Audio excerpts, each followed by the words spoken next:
Hi, I'm Tim Hutchings, and I'm from the Sugarland area here. I brought what has become my theme, the Wild West. This is several years accumulation build, but I did a whole lot of new stuff just for this convention.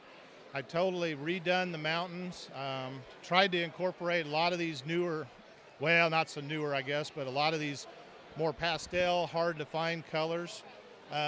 Just try to create something magical, beauty, I guess. And I added the Indian cliff dwellings and stuff in there.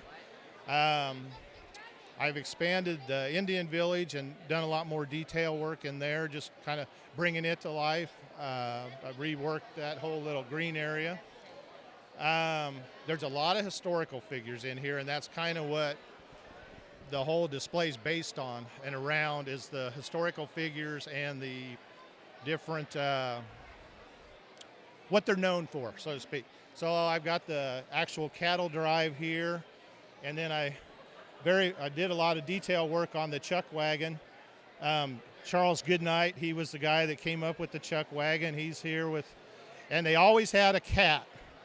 And I finally figured out that the reason I had the cat was to keep the rats and mice out of the food, the flour and all that kind of stuff. Then I've got my Davy Crockett and Jim Bowie and the Tennesseans. They're heading over to Alamo to help out over there. Then like I said, the cattle drive, and then got the miners here. I kind of went back. I used to have a display where I had a thing like this so you could see inside the mine, and just to make it fun, I think it's power miners, the little rock guys. So I just put hats on them. I love that, the hats on those. I'm putting hats on everything these days. I got dinosaurs, I got mice, I got the Looney Tune guys. Those Looney Tunes, I'll tell a little bit about that. Right after they came out, I had just picked up the set of them, and I was walking upstairs to make a video for my YouTube channel, and the idea popped in my head, I need to make them into Western figures. So I did that and took a bunch of pictures of them doing different things. 30,000 people on Facebook saw this and commented, and it was just nuts the way it blew up. So they had to make an appearance in this layout, even though I try to keep it a little more realistic history, but no, that's okay. It's good to have some creative liberty. It is, and a lot of people have really commented that they like that. So I'm gonna maybe do that a little bit more going forward. What do we have as we move into the city area? I've kind of got the town where I'm happy with it. Now I'm just kind of adding more people and stuff in there. This past year, I started out my custom figures were more historical figures, but now I'm moving more into the Western TV movies and stuff. Right there, I've got the Virginian and Trampas, and Randolph Scott was a really famous Western actor. Let's see, and then there's the Stagecoach robbery. I got Belle Starr and Frank and Jesse James. I added them into it. And then the Lone Ranger and Tonto and Woody and Jesse are all coming to the rescue. I got my Pony Express rider. He's got a couple of Indians chasing him. I have my buffalo herd that I've had all along. Those are my own creation. I sell kits and all that stuff. I spent a lot of time trying to figure them out. Buffalo Bill, he's hunting them there. I've got Geronimo, Crazy Horse, Magnus, Colorado up here on the mountain. John Wayne, gotta have John Wayne. And Zorro, I just love my Zorro figure, so I throw him in. Very cool. You can keep moving around here up front then, yeah. So you got a barber shop there, I see. We got the barber shop, and then we got Doc Holliday. He was a dentist, so I made a little shop for him. But he's down here at the OK Corral. There's that famous OK Corral shootout with Wyatt Earp brothers, and then they fought the McLauries and the Clantons. And I have painstakingly on these figures tried to look at pictures of the real people and go through page and page of heads to match up as best I can. So these are pretty close to what the real guys look like. We got a bar fight, or a guy knocking a guy into the water there. Butch Cassidy and the Sundance Kid. Used to be Woody robbing the bank, but I thought he'd be a good guy this time. So, and then Crazy Bricks is a company. He did the Dino Dudes this year.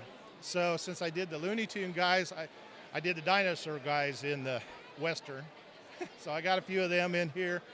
He did the mouse guard. There's a mouse over there. And there's one.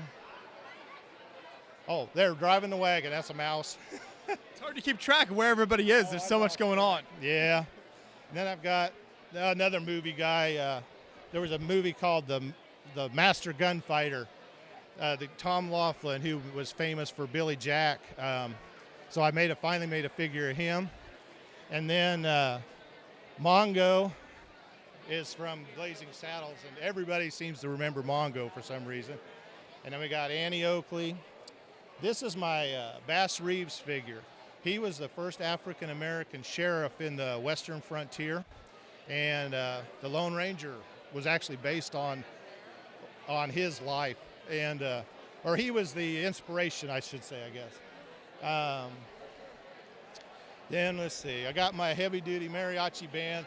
They're recreating that Beatles, where the Beatles went on the roof. So many different, inspirations here in little scenes. When you're over the hill 50, why, you've got a lot of things to work with. So I got the original mariachi guy from I think series 1 or 2, and then the rest of them. We got Cousin Alex joined in with the electric guitar. And then Lego, they keep making more instruments. So we got the violin, I think, last year. So I got a violin, and I finally thought about adding the trumpet in. The trumpet's not new. It's been around for a long while. This year I really focused on my cavalry. I've got the Buffalo Soldier little unit. They were the 9th and 10th Cavalry in history. So I made a little unit of them. I may expand that more later. The one question I get a lot, why is there a camel with the Army? And in 1853, the United States Cavalry actually experimented because out in the West, the horses couldn't handle the dry heat and the weather and stuff. And so they went to the Middle East and brought back 75 camels and were trying to make them work with. But then the Civil War broke out and they just abandoned the program. But what made me think, there was a movie back in the 70s when I was a kid called Humps about this program. And so I'd always had that in my back of my head. So when I started doing Lego and they had a camel, I'm like, yes, I'm gonna put him in there. So it's a really crazy story. I remember a few years ago we were in California for a Lego event and walking through Los Angeles, and there's a building there with a plaque on it that says this is where basically the stables for the camels were, where they housed the camels during this program as they experimented with that. I'll be darned. Yeah, I've got to do a little more homework on that because there's a lot more really good history behind it. So, and I may add a couple more camels in there.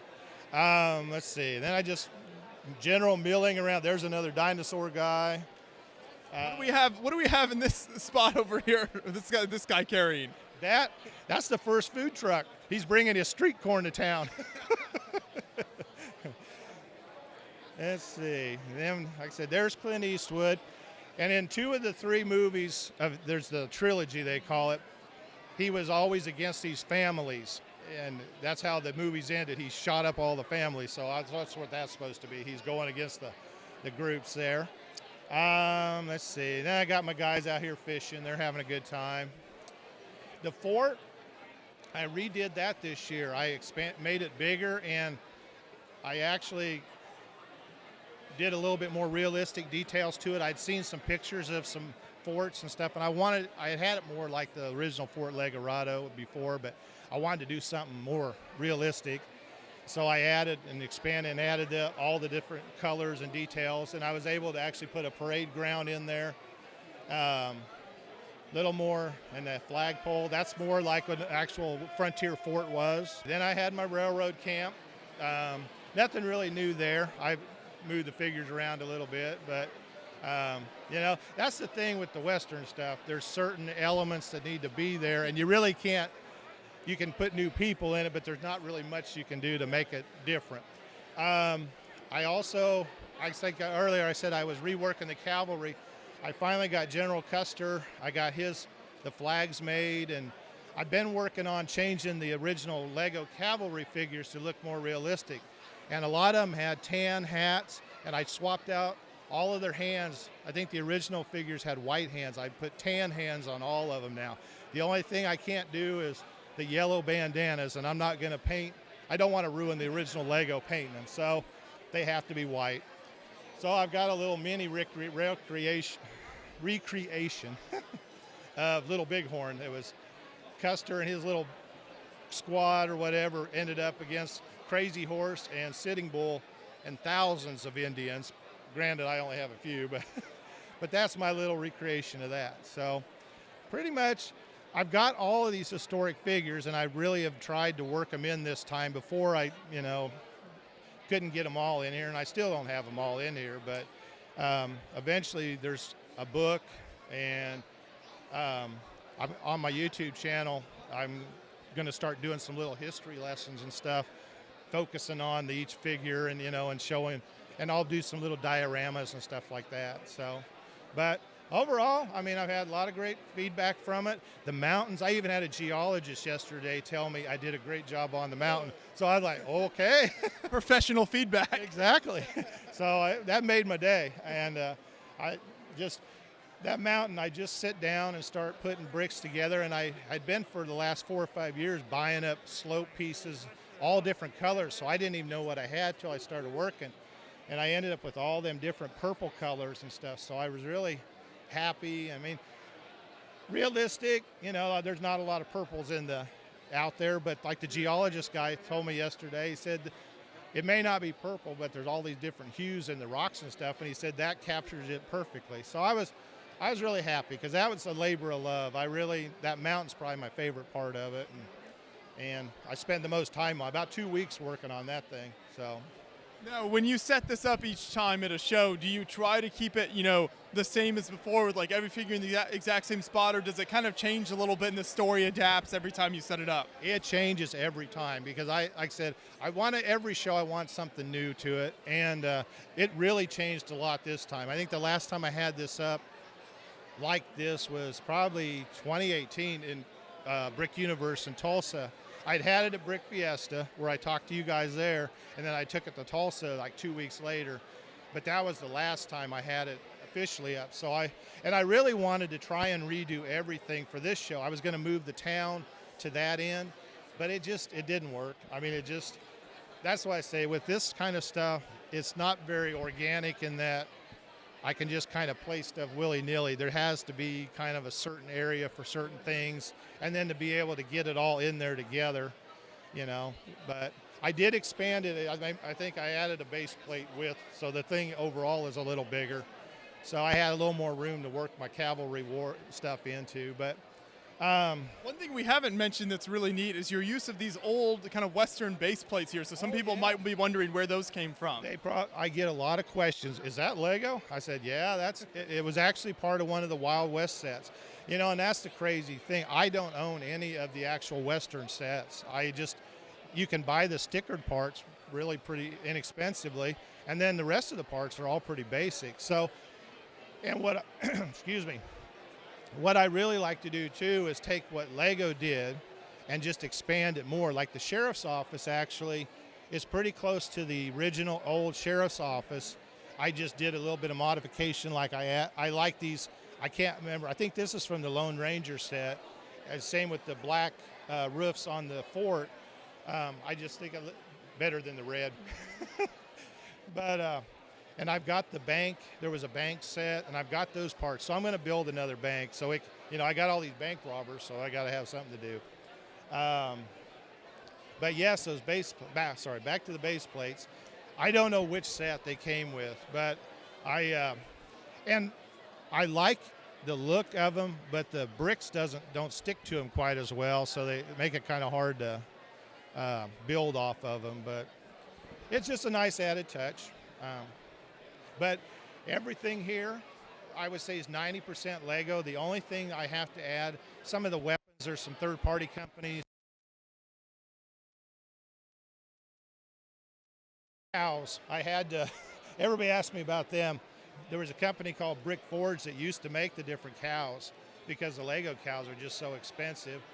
And Plus there's, you know, you can only have so many brown cows. So they did a variation of them. But everything else on here, like all my people and stuff, I try to stay pretty pure to using Harry Potter torsos are great Western figures. Even Speed Racer, I've used some of them. They got a lot of vest sets and stuff. I'm going to plug my YouTube channel just a little bit.